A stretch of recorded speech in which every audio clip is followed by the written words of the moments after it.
Board पर ध्यान दीजिए। तो देखिए आपका है क्या, आज हम जानने वाले हैं क्लास 12 का हिस्ट्री, या हमारा भाग 3 होगा और ये चैप्टर नंबर 10 पार्ट 1 वीडियो होगा। चैप्टर का नाम है उपनिवेशवाद और देहात। क्या जी?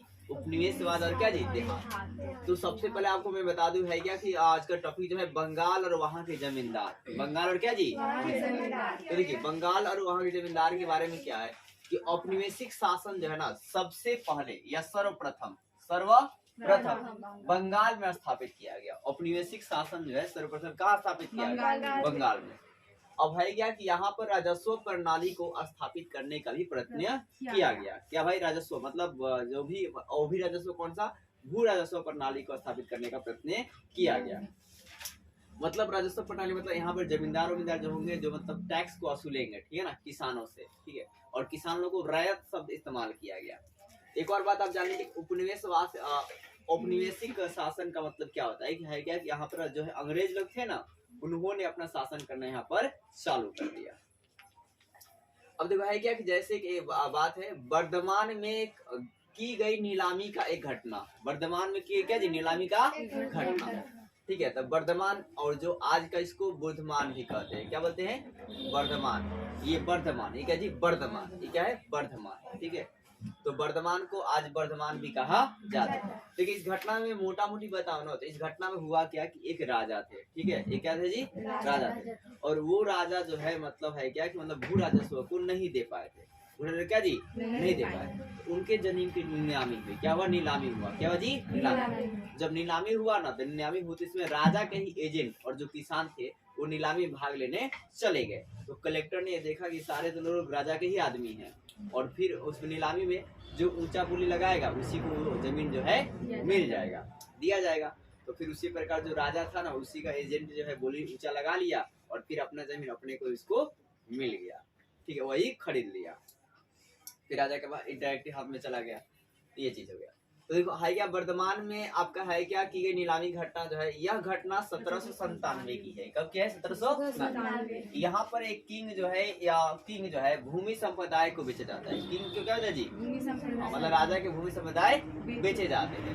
भूमि समुदाय मतलब महाल होता है। कहते जी? महाल, ठीक है। और आपका है क्या कि जब ये मतलब घटना होती है, उस समय बंगाल के गवर्नर कौन थे? कार्नवालिस। कौन थे? कार्नवालिस। ये इम्पोर्टेंट जाता है, ठीक है। उस समय बंगाल के गवर्नर कौन थे? कार्नवालिस थे। और 1793 बोर्ड पर ध्यान दीजिए, 1793 में इस्तेमारी बंदोबस्त को लागू किया गया। 1793 क्या जी? इस्तेमारी बंदोबस्त को लागू किया। देखिए इस बंदोबस्त में क्या किया गया कि किसानों से या रैयतों से आपको है क्या भू राजस्व क्या करना है? कलेक्ट करने के लिए अनेकों तरह के जमींदारों को विभाजित किया गया था। तो है क्या कि 1793 में इस्तेमारी बंदोबस्त को लागू किया गया। ईस्ट इंडिया कंपनी ने जो है राजस्व को राशि को निर्धारित कर दी थी, ठीक है, जो कि प्रत्येक जमींदार अदा करते थे। तो है क्या, पहले ईस्ट इंडिया कंपनी जो है राजस्व की राशि को निर्धारित करती है और उसे जमींदार को अदा करने को कहती है। अगर जमींदार उसे अदा नहीं करता है, तो उसकी संपत्ति को नीलामी किया जाएगा, ठीक है। और जो ऊंचा बोली लगाएगा उसे वो मिल जाएगा। जैसे कि वर्धमान में एक राजा थे जिन्होंने राजस्व को है क्या कि बहुत ज्यादा उनका हो गया था। राजस्व क्या जी? बहुत ज्यादा हो गया था, वो नहीं दे पाए थे, तो उनके संपत्ति का नीलामी किया गया। जब नीलामी किया जा रहा था तो कलेक्टर ने देखा क्या कि नीलामी जो लोग आए हैं वो राजा के एजेंट या किसान ही है। क्या राजा के एजेंट क्या जी? किसान। और यहाँ पे जो नीलामी हो रही थी तो वहाँ पर 95% जो बिक्री था वो क्या था? फर्जी था।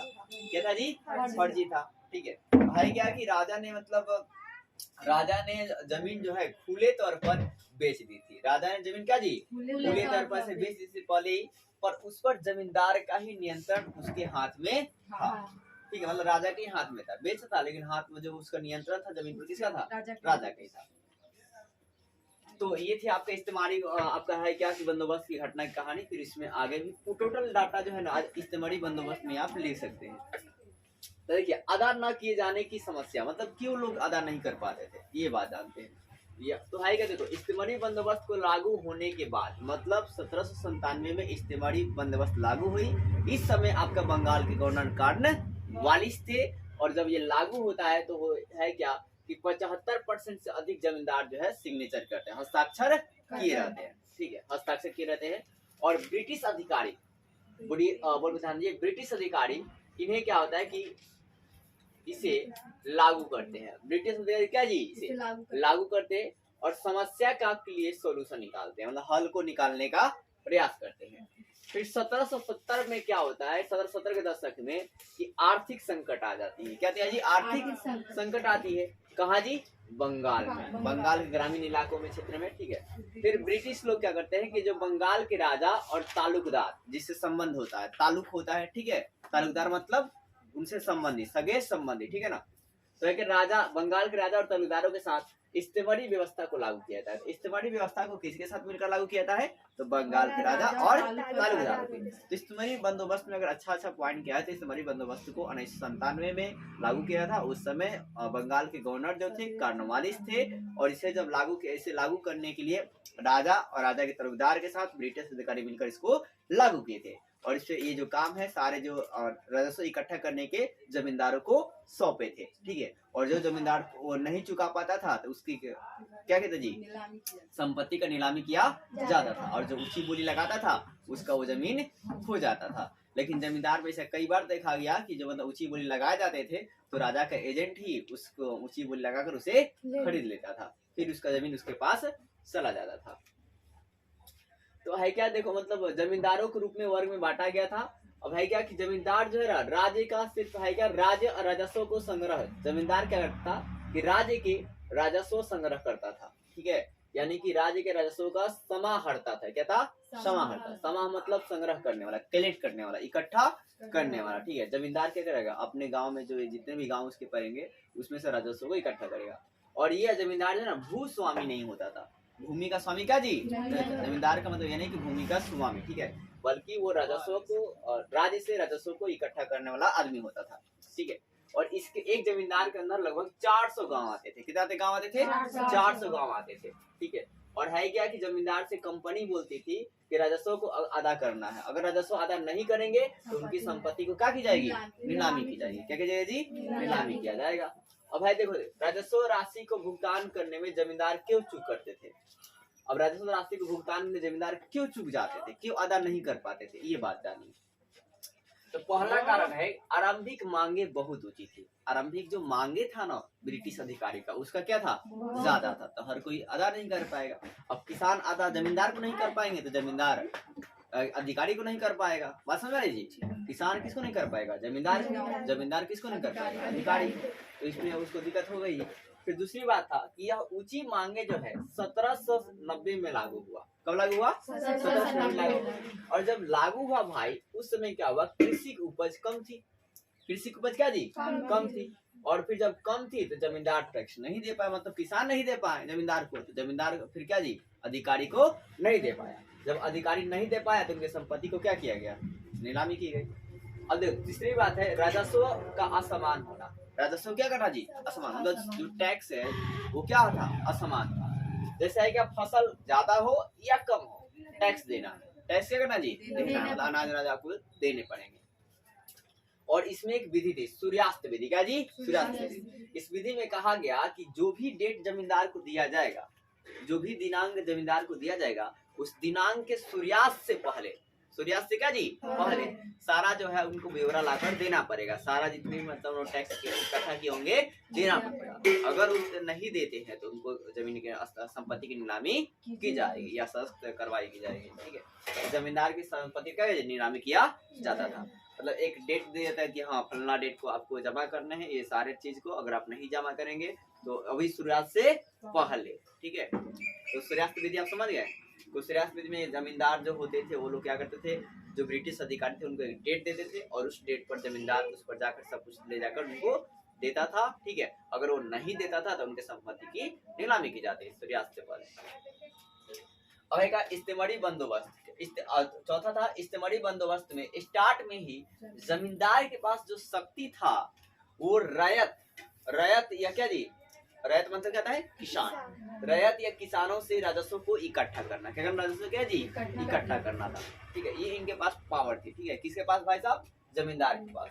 और फिर आपका है कि आगे चलकर ये पावर को मतलब बहुत ही कम कर दिया गया, ठीक है।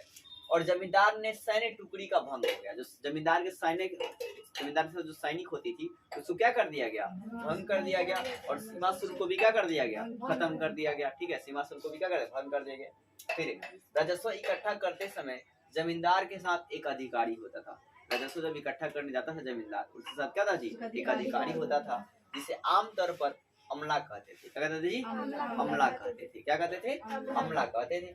और 1798 में वर्धमान जिले में राजस्व का बकाया से संबंधित 3000 से 30 के मतलब हजार, 3000 से अधिक जो है लंबित जो है पड़ी हुआ था, मतलब 3000 जो है बाकी था। ठीक है, लंबित था। तो ये बात ही इस्तेमारी बंदोबस्त में आप मोटा मोटी क्या लिखेंगे, फिर से एक बार सुन लीजिए। ठीक है, मेन डाटा क्या है, आप अच्छे से इस्तेमारी बंदोबस्त को घर पे लिखना। क्या लिखोगे भाई, इस्तेमारी बंदोबस्त को जो है 1797 में लागू किया गया था। और जब लागू किया गया था उस समय बंगाल के गवर्नर कॉर्नवालिस थे। और इस्तेमारी बंदोबस्त के जो जब लागू किया जाता है तो इसमें आपका है क्या कि ब्रिटिश, इसे लागू करने ब्रिटिश अधिकारी और क्या जी, राजा और राजा के तालुकदार जो है मिलकर इसे लागू करते हैं। और फिर एक जमींदार को चुनाव करते हैं। जमींदार क्या करते हैं जी, चुनाव करते हैं। और फिर वो जमींदार क्या है, वो भूमि का स्वामी नहीं होता है, बल्कि वो राजस्व को इकट्ठा करता है। और यदि वो जमींदार राजस्व इकट्ठा नहीं करता है तो उसके संपत्ति को नीलामी किया जाता था। इसमें एक सूर्यास्त विधि भी थी। उसमें कहा गया था कि अगर कोई बंदा जो है डेट के दिन या डेट के सूर्यास्त से पहले अगर क्या करता है कि भू राजस्व को नहीं ला कर देता है तो उसके संपत्ति की नीलामी जो है किया जाएगा। ठीक है, और फिर इसी पर एक घटना था कि उसमें क्या कि लगभग वर्धमान में 1798 में देखा गया था कि 30,000 से अधिक जो है राजस्व जो है बकाया था। ये बात है आप शॉर्टकट में लिखें।